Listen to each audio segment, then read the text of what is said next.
So welcome to the life science learners. तो कैसे हो दोस्तों। आज हम देखेंगे डेंगू फीवर, देन उसके सिम्टम्स, डायग्नोसिस एंड ट्रीटमेंट। तो मिलते हैं इंट्रोडक्शन के बाद में।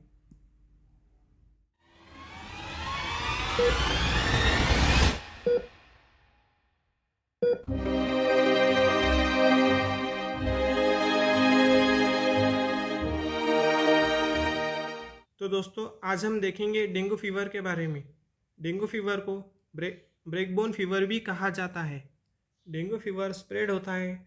Dengue fever can be spread by female mosquito Aedes genus, particularly principally Aedes aegypti,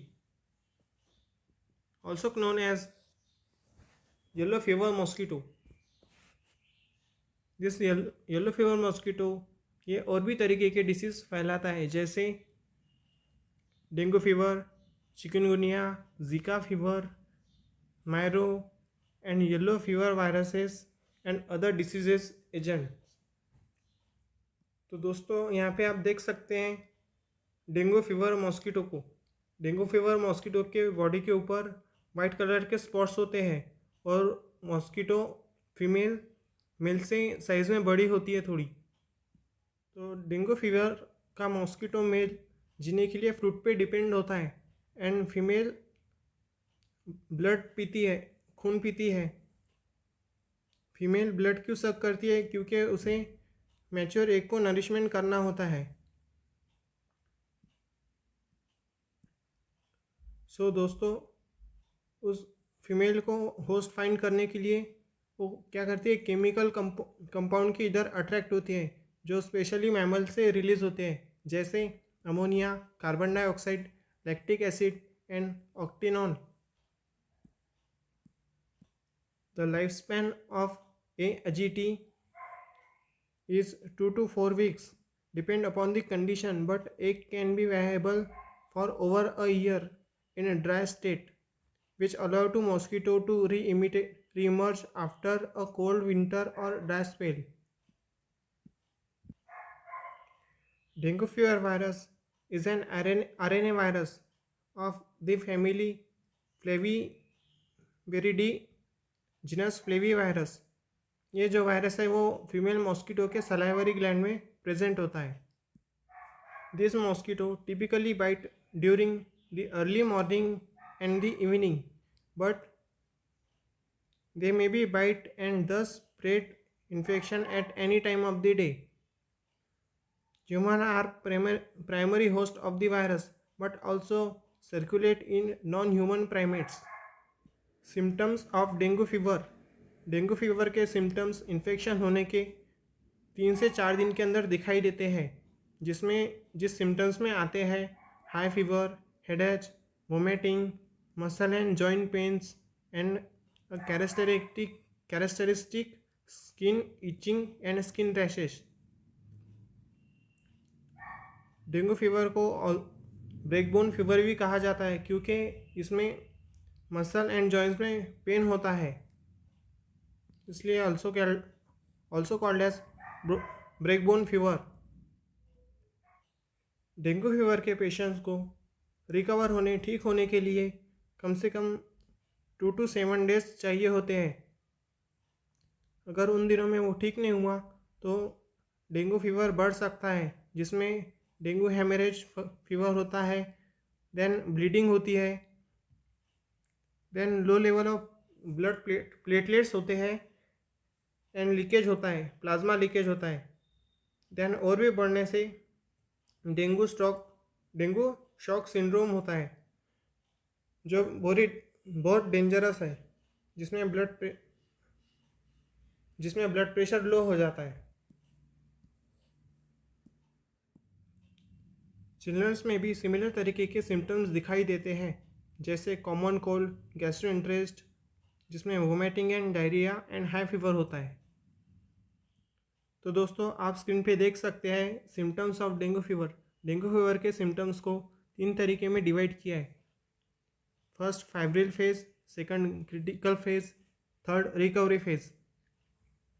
तो फाइब्रिल फेज में आता है sudden onset fever, headache, mouth and nose bleeding, muscle and joint pains, vomiting, rash, diarrhoea.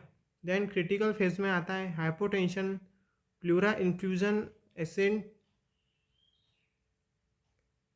Gastrointestinal bleeding. Then recovery phase में आता है alter level और consciousness, sneezing, itching, slow heart rate.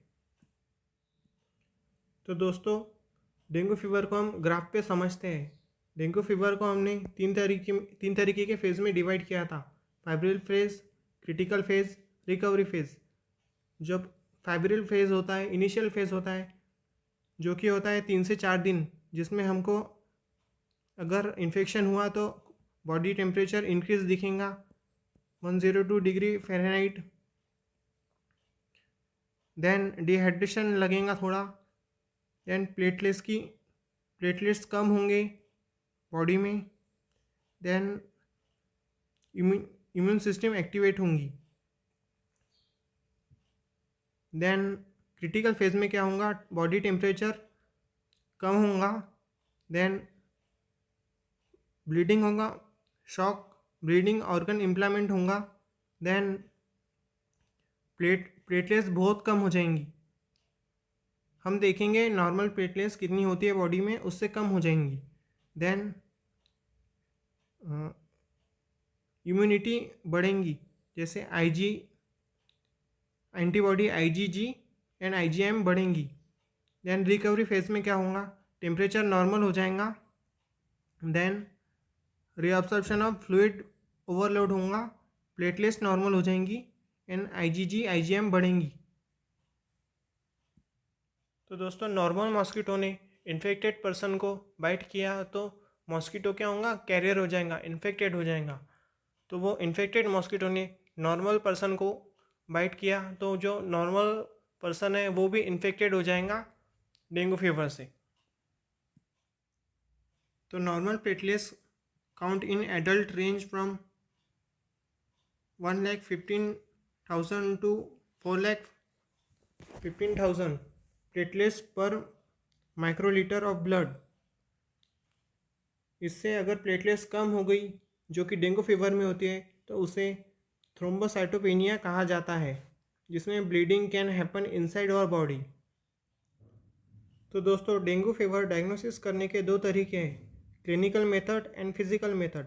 Clinical method में diagnosis including detection of antibodies to virus और its RNA।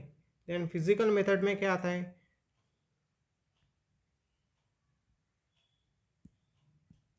तो physical method में आता है उसके सिम्टम्स देखते हैं एंड फिजिकल एग्जामिनेशन करते हैं उस पेशेंट्स का। तो डेंगू फीवर और दूसरे डिसीज़ को डिस्टिंग्विश करना मुश्किल हो जाता है, क्योंकि उनके सिम्टम्स सरीखे होते हैं। जैसे हो गया chikungunya, malaria, leptospirosis, haemorrhage fever, typhoid fever, meningococcal disease,